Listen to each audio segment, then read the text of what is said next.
So yeah, if you welcome to the stage Tom Williamson, who's going to tell us about coins.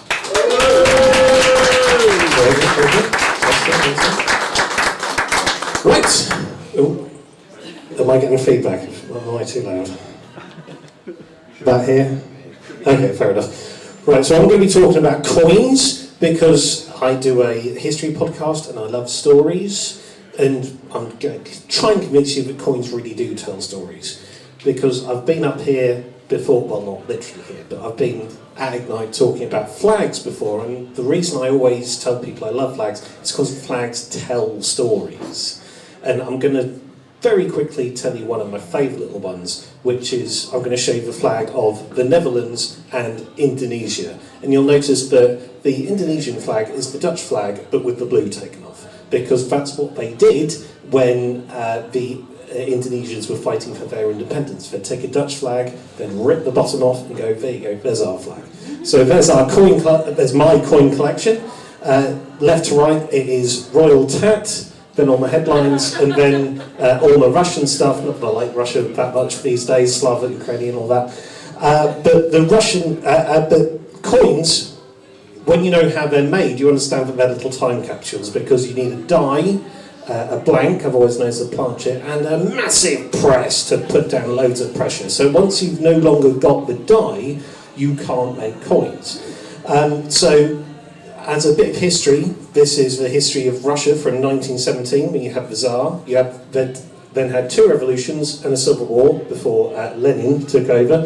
And you can track this through their coins. So they are very much imperial, and then they stop at 1917, and then they become very Soviet on one side, but the same on the other side, until the Civil War was over, when they went, actually, let's change the coins as well.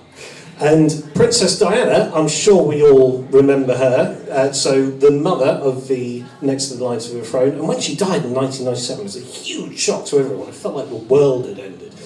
But there was basically a huge Diana grief industry for a short time, and lots of countries bought out memorial coins. So Liberia bought out a tribute to her book campaigning against landmines in Angola, and Zambia did a tribute to her visiting villages, and Uganda predicted that she would return from the grave as a flesh-eating zombie. So that's my collection.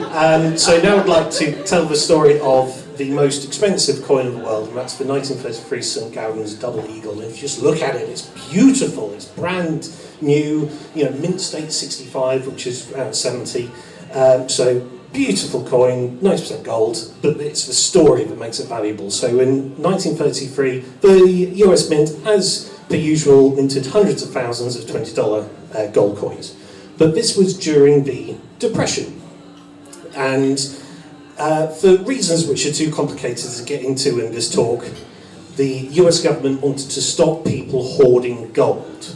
So President FDR brought around the Gold Confiscation Act, which meant that the government would buy people's gold. They forced people to turn it in. And so what happened with all these coins that were minted, they were melted down. So they were turned back into bullion, and the gold sent to Fort Knox. But a handful of these coins got out. No one knows exactly how many, it's about 24 maybe. But because they got out, and they weren't meant to, the US Secret Service got involved. This is their flag. Naughty Secret Service, white on yellow, what's that?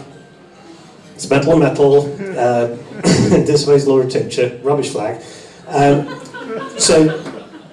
And then we have King Farouk of Egypt, an avid coin collector. He was given an export license for one of these gold coins by mistake.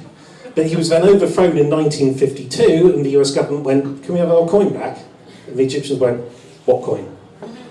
It disappeared for about 40 years before turning up with a guy called Stephen Fenton, who was arrested by the Secret Service in a sting, and the coin was moved to the Twin Towers for safekeeping. Fortunately moved out in July 2001. It was then bought by a guy called Stuart Wiseman, who designed shoes for Princess Diana, and he got the coin graded, so it's in that lovely capsule, and he sold it in 2021 for $18.9 million. Because it's got a hell of a story, it's beautiful, and it's incredibly rare. It's literally the only 1933 $20 gold piece you can buy. So hopefully I've convinced you that coins tell stories, and I'd better be walking off to gold by Spandau Ballet. Thank you.